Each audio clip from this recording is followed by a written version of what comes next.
Hello, everyone, and warmly welcome to this interview with Bruno Berger. My name is Sven Ossler. I work in the solar energy industry in Germany since 3 years, and with us today is a very known name in the industry in Germany, Mr. Bruno Berger. He is, amongst other, the man behind a platform called the Energy Charts, which we can see here at the screen to the left, which is a very interesting platform where you can see a lot of data regarding to the energy production and consumption in Germany, based on different energy sources. You can go a long time back as well. I was looking at coal the other day. I think you could reach data back to the 1950s, and it's a pleasure to see those charts, because you, contrary to what you sometimes hear in the media, you see what profound effect the renewable energies have had on the German energy production and consumption in the last couple of decades. And for example, the coal curve you can see is going like a turnover U like this, and it's going back strongly. There's no more nuclear energy at all in the country since a couple of years. So it's a platform where you have this data available freely for everyone, accessible to see, very easy, and that is and yeah, it's an astonishing platform. How much data you can see there, it's quite unbelievable. And to Mr. Berger himself, he is a scientist and an engineer at the Fraunhofer ISE, which is a large research institute in Germany, working amongst other with solar energy, and is very in the very front of the development there. So you can find a lot of reports on the development of the solar industry in general from Fraunhofer ISE. And Mr. Berger has been working for the Institute for over 20 years. So he's a very solid name in this industry. So warmly welcome to today's interview, Mr. Berger. Hello, Mr. Ossler. Hello, Mr. Berger, and warmly welcome as well to Mr. Probst, who is also working at the Fraunhofer ISE together with Bruno Berger. Thank you very much. Bruno, your journey in renewable energy began in your university days when you made your apartment independent of conventional electricity suppliers. How has this early experience influenced your approach to solar energy research and development throughout your career? And I would like to just mention there that this was in the late 80s, so this is very, very early on in this industry. So quite astonishing.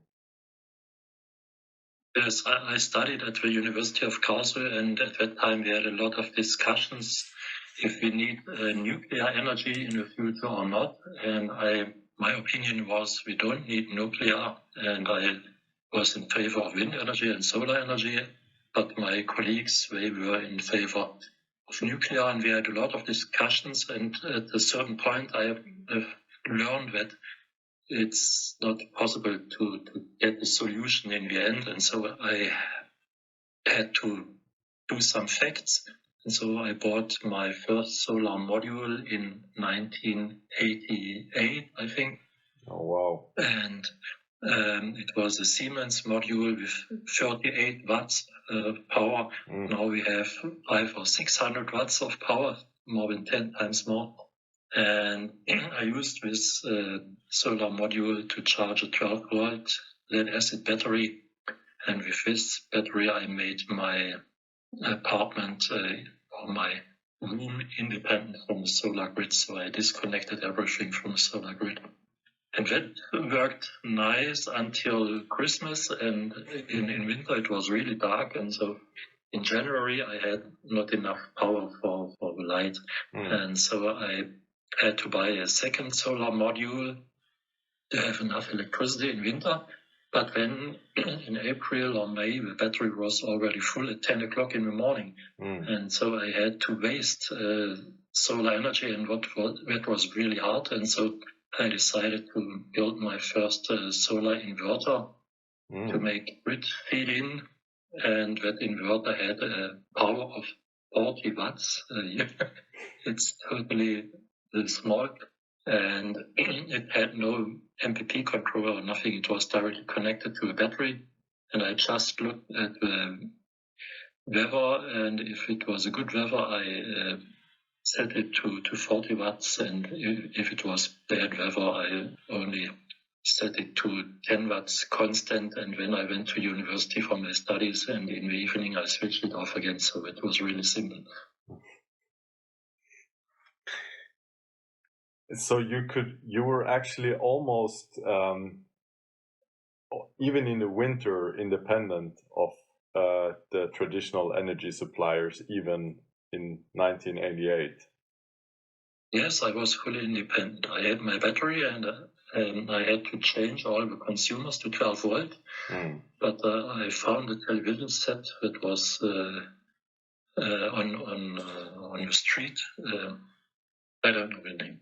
And I had radio and there's everything with 12 volt, and that worked.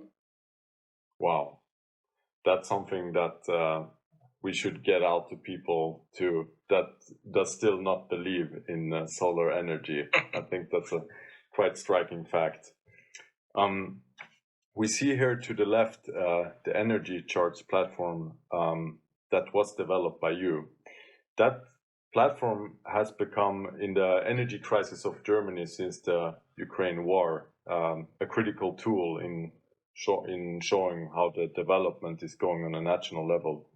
What were some of the biggest challenges that you faced in creating real-time, transparent data, and how did you overcome these challenges?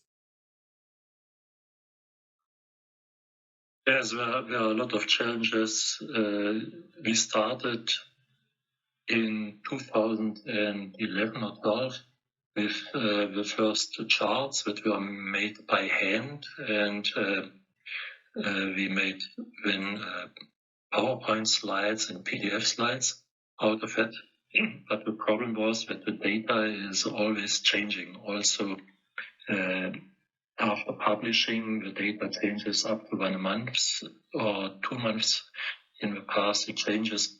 And so the idea was to make everything online and to make everything automatic. So to run scripts that calculate everything automatically.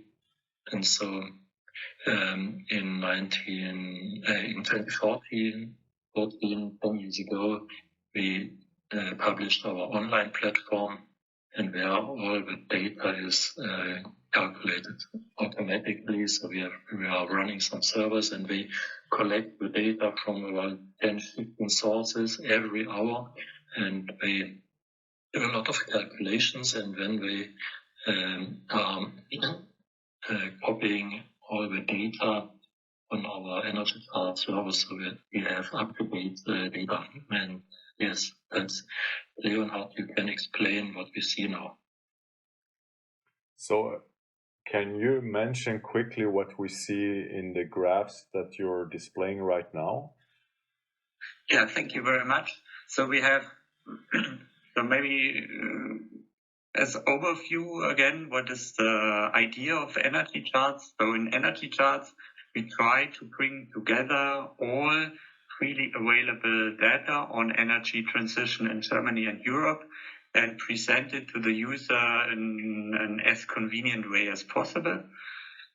So we don't generate the data ourselves, but we try to be a hub for energy data to be able to discuss on a profound basis on data on the different topics of the energy transition.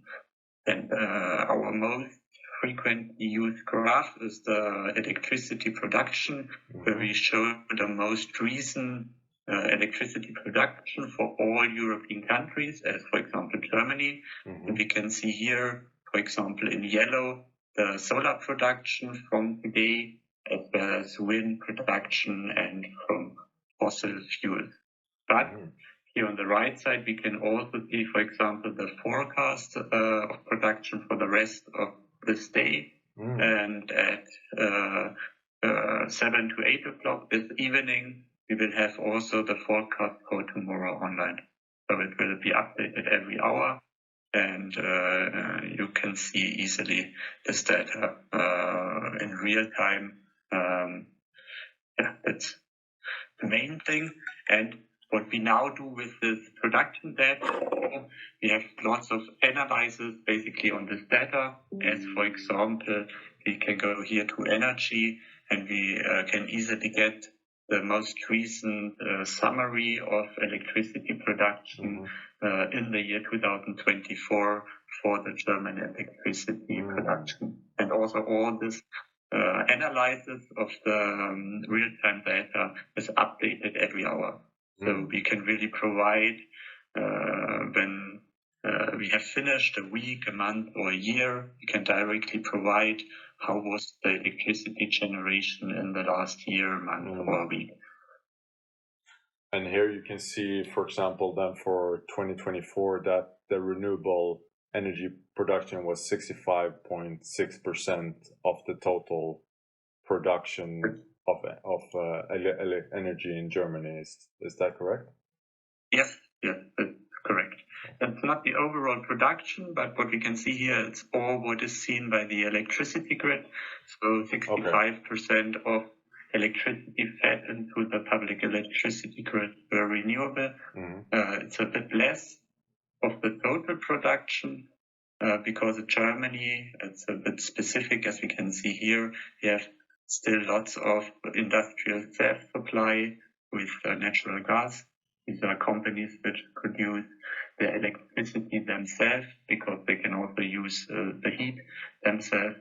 And therefore, this overall generation share is a bit lower. However, for example, for solar, of course, we also have the solar self-consumption.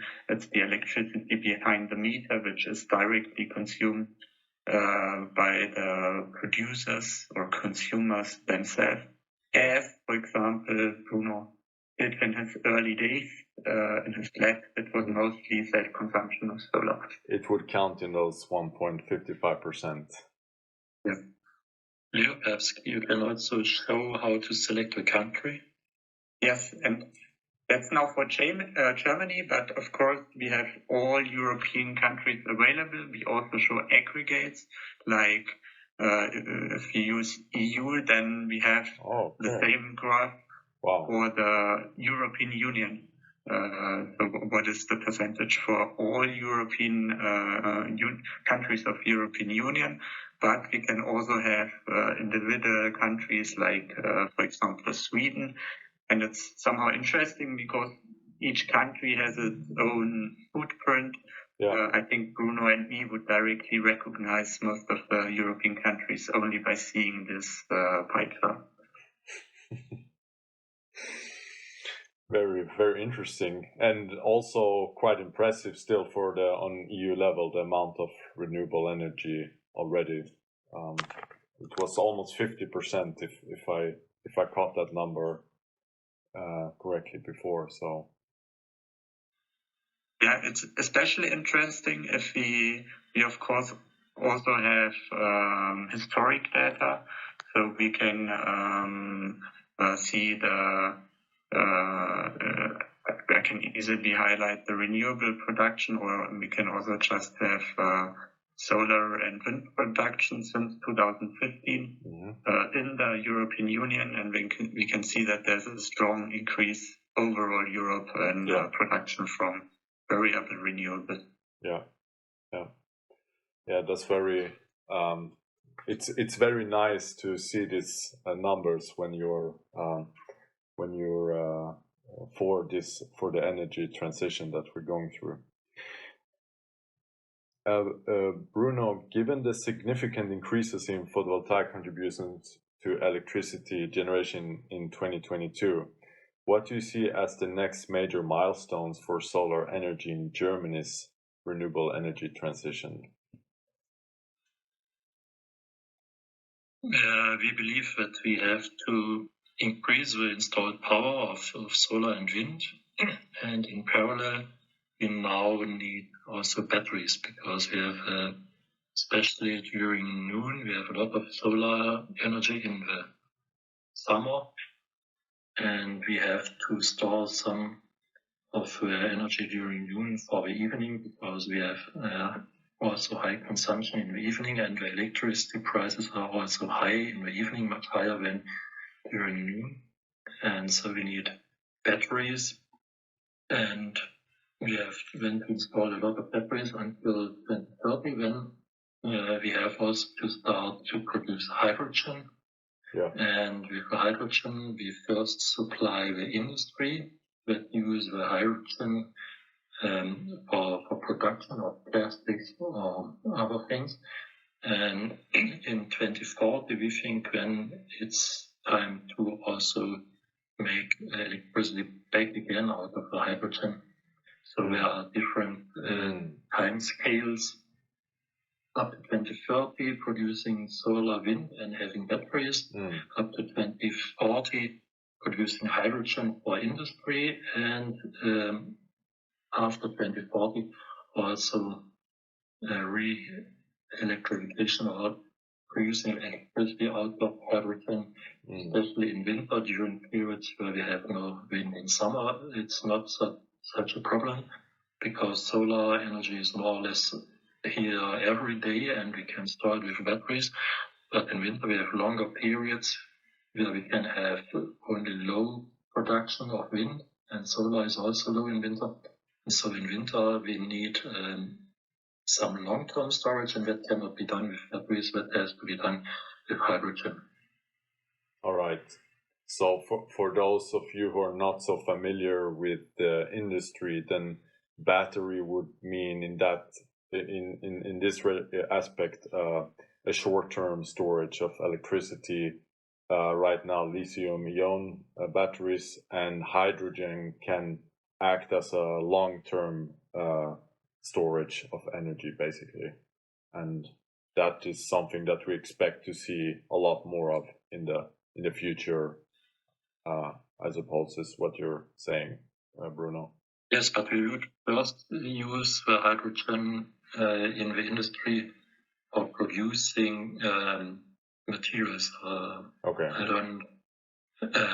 So as an atom, not only as an energy storage we produce. We have here a lot of fossil in the industry for producing plastics or other things, and that can be replaced by hydrogen. And so it's first not used to again produce electricity or as an electricity storage. It's produced for a direct replacement of gas.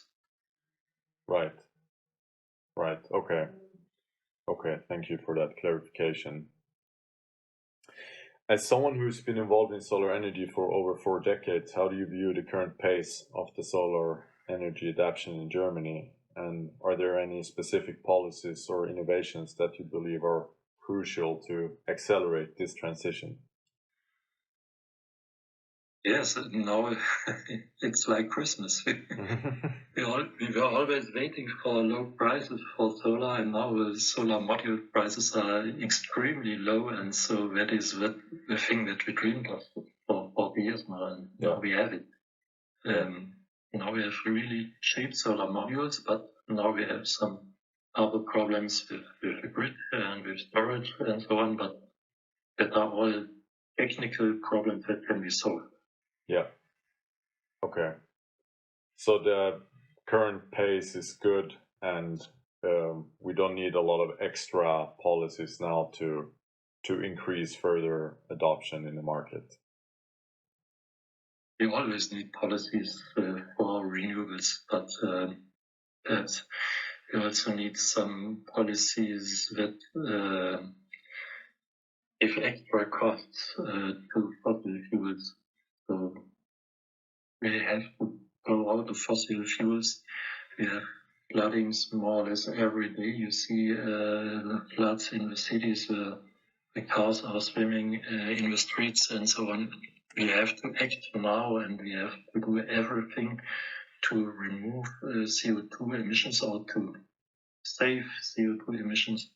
And so we have to do it all over the world, and we need much more solar and much more wind in every country, and also the storage and the grids and so on. It's still a lot of work to do, but the technology is here, and we see with solar we have technology in real mass production, and it is working. And it is working, and also a clean energy source, and also the cheapest energy source available. So it's a win-win-win situation. The energy charts track electricity generation data across Europe in real time, as we have seen. What impact do you believe this transparency have had on public and governmental perception of renewable energy in Germany and Europe? Yes, Leo already shows here the annual installation of solar, and we see we had a lot of installation 2009 until 2012 or 13, and then we had, beginning with 2014, only low installation, 1.2 gigawatt per year, and that was due to laws of the government, and you see we are really dependent on laws. Here we were cutting the feed-in tariff, and the feed-in tariff was lowered by 3% per month. And it's not possible for any industry to lower the costs by 3% per month. And so the installations went down from around 8 gigawatt per year to 1.2, and we are on this low level for years. And now the solar modules are cheap, really cheap on one side, and on the other side the feed-in tariff got a bit lower. Now we have 8.1 cents per kilowatt hour feed-in tariff in Germany, and now we have again higher installations, and last year we got 15 gigawatts new solar in Germany, and this year we have still 3-4 months. This is only until August. We have still 4 months, so we will end up also at around 15 gigawatts. So we are much dependent on political decisions, and so we will see what happens in the moment. It's okay for us with political decisions, but next year we have elections in Germany, and we will see what happens then.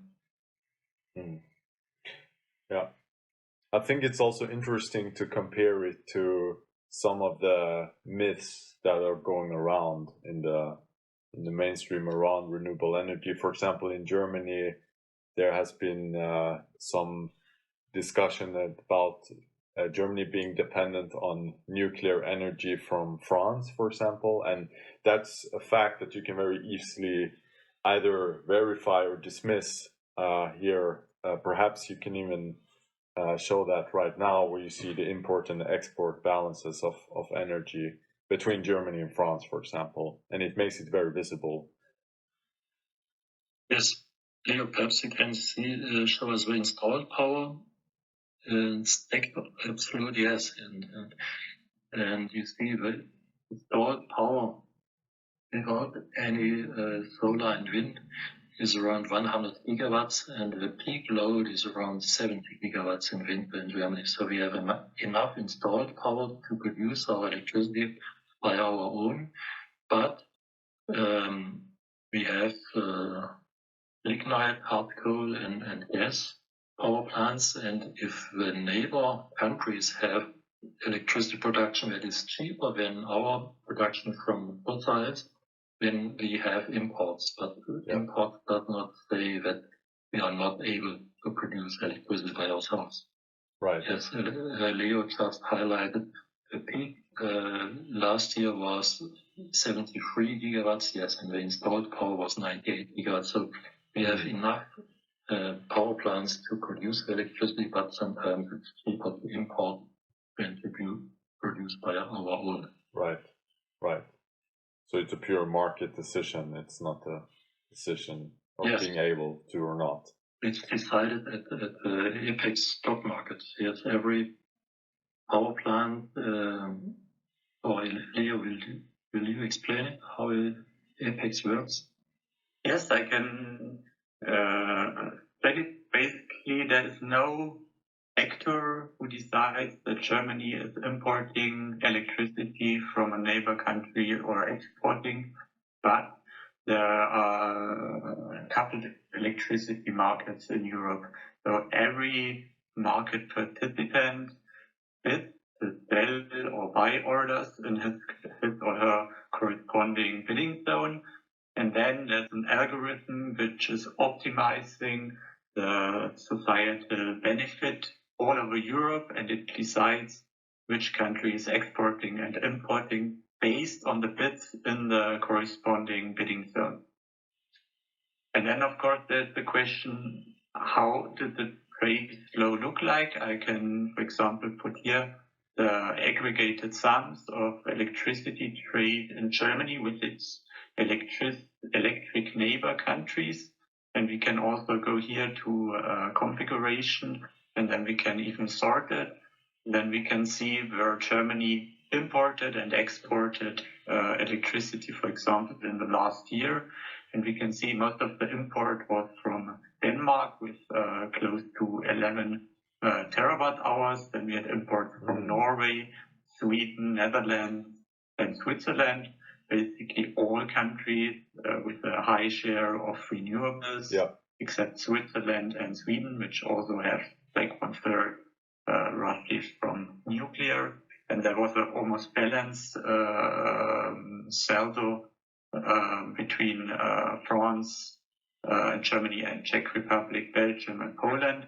And there was lots of export to Austria and Luxembourg. Very interesting. We have sometimes mostly imports from France in summer because we have a lot of nuclear plants and we want to produce at full load. And in summer, where power consumption in France is only half than in winter. So in summer, we have excess power that they can sell. And in winter, they need it by themselves, so they have even imports. So it depends on the season. Yeah. And as we can see here, it's actually quite marginal for France. Whereas as you mentioned, Leonhard, for the countries that actually do have a high percentage of renewable, that's the countries from which Germany is also importing. So the source of the energy can also be assumed to be at least to a high percentage green.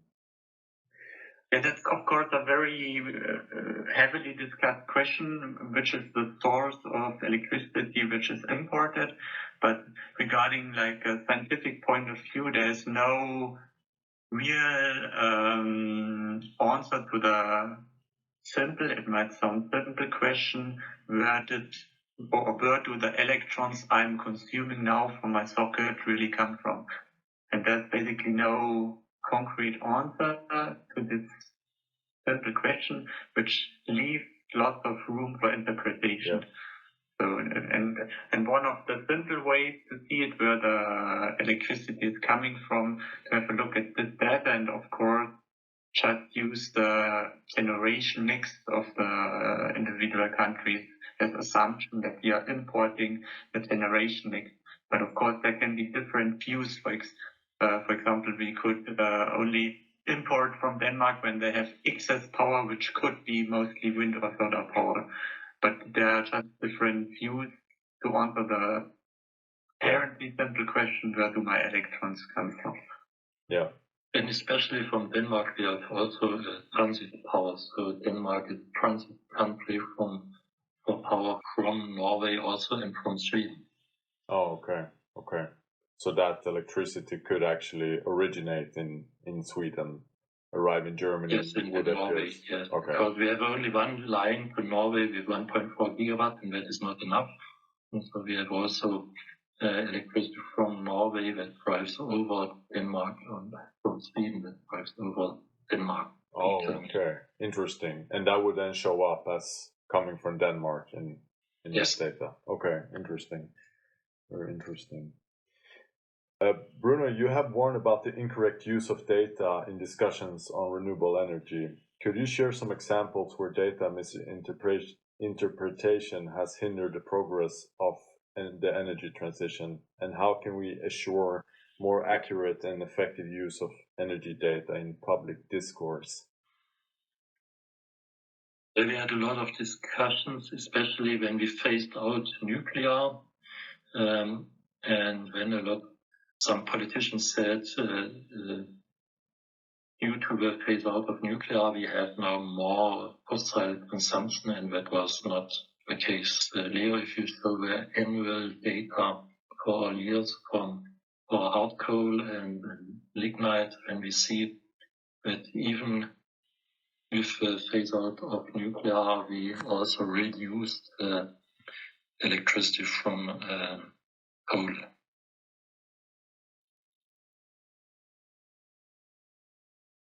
As you now see, we had most electricity from coal, perhaps in 1913 or before 2002 or 2006, 2007.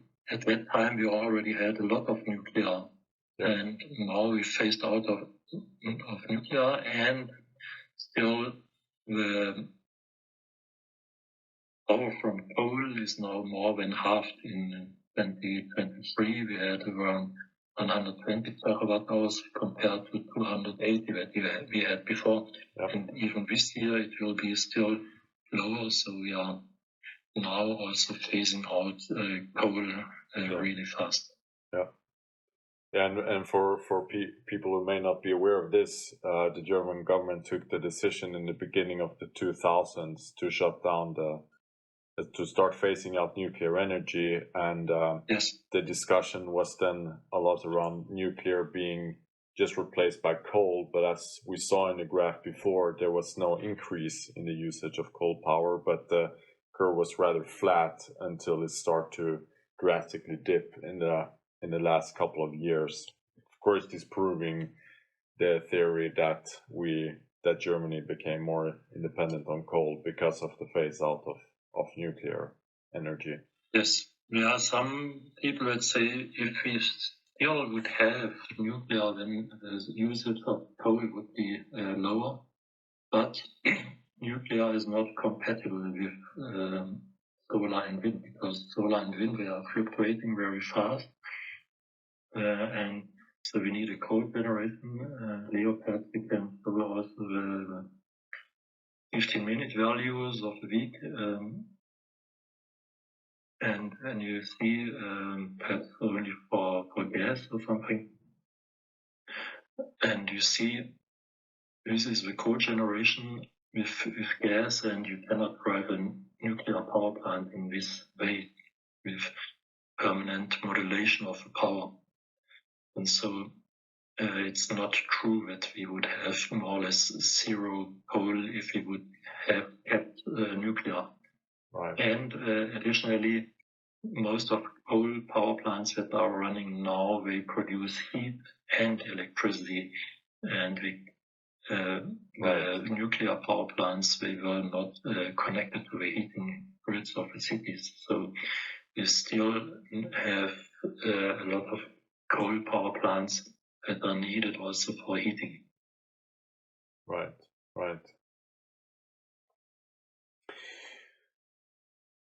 Fraunhofer ISE is the largest solar research institute in Europe. What unique contributions do you believe Fraunhofer ISE has made to the global solar energy sector, and what's the next big research frontiers for you and your team?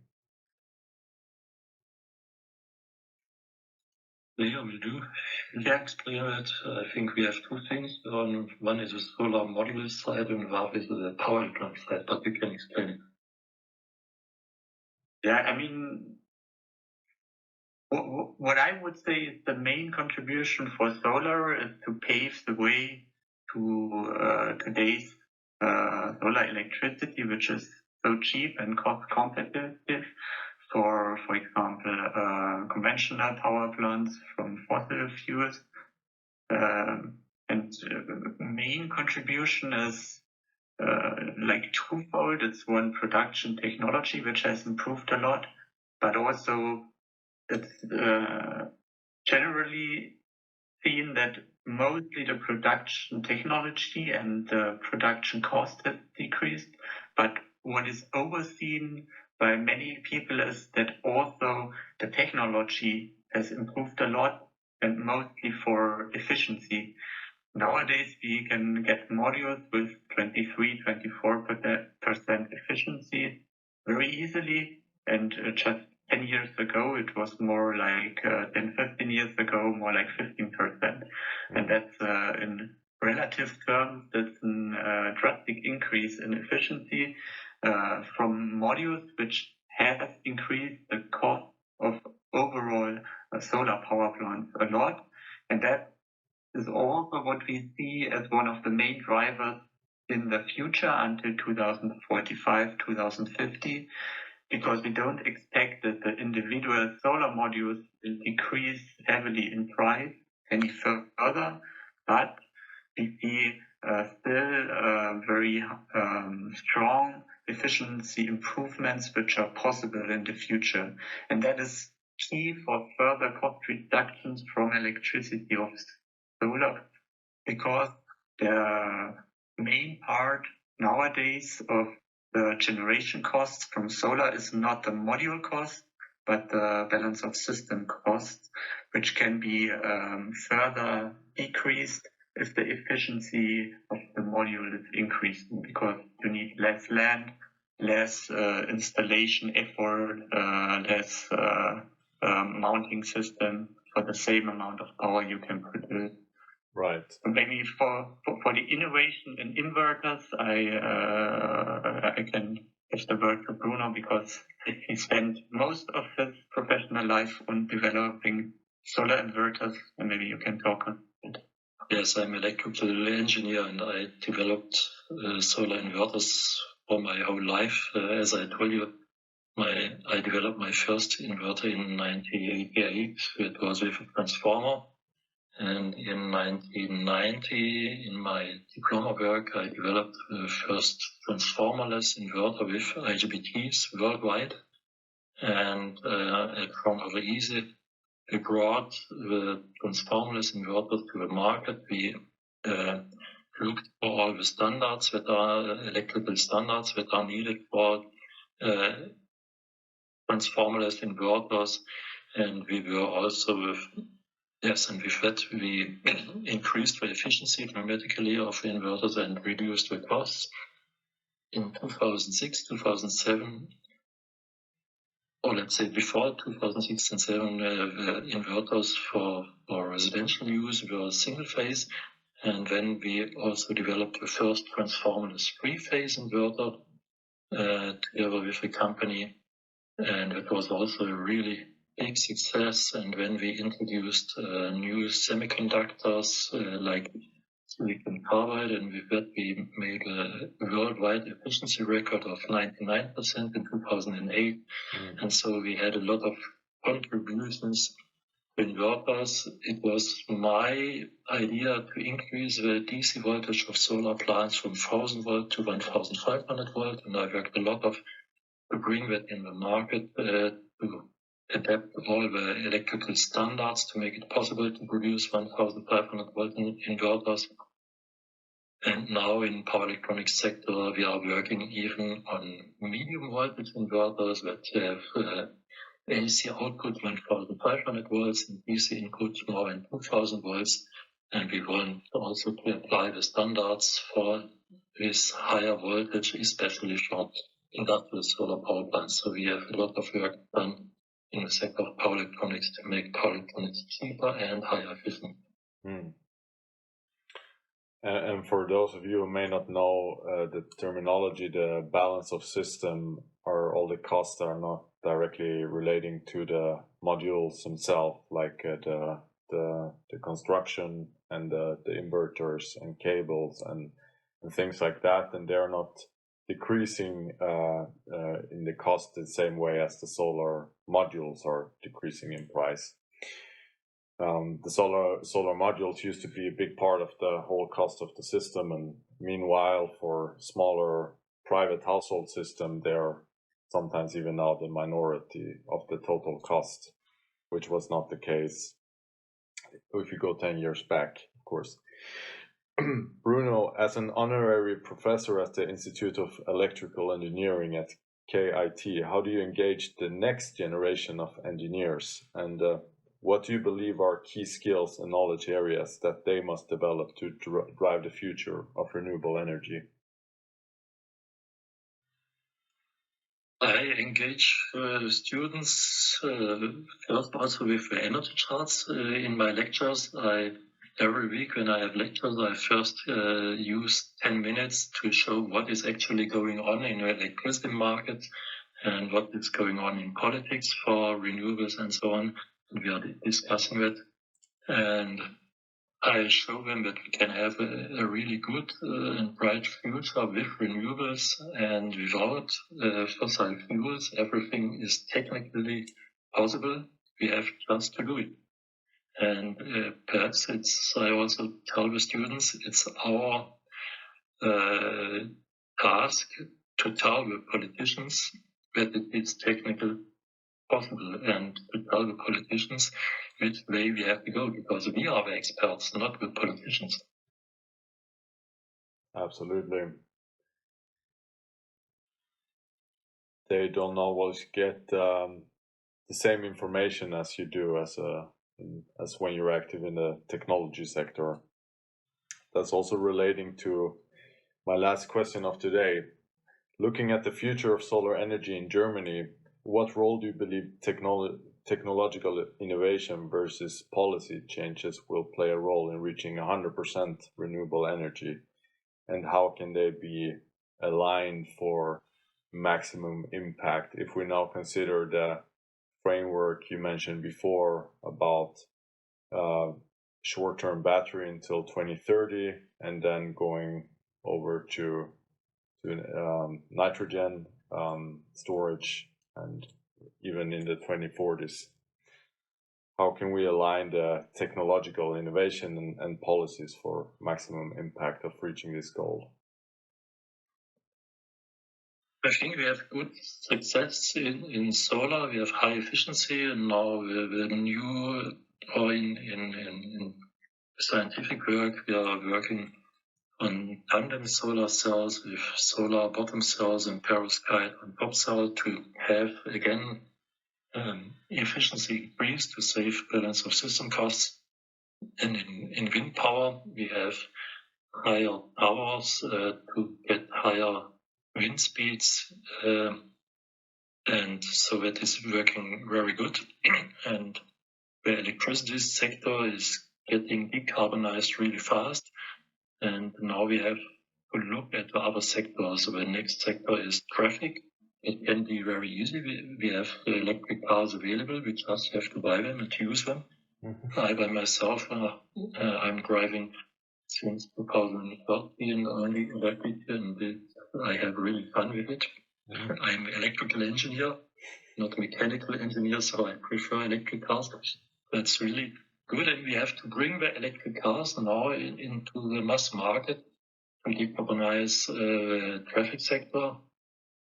That can be also easy, and when we have the heating sector, we have to convert all the heatings in the houses from gas and oil to heat pumps. That is more difficult.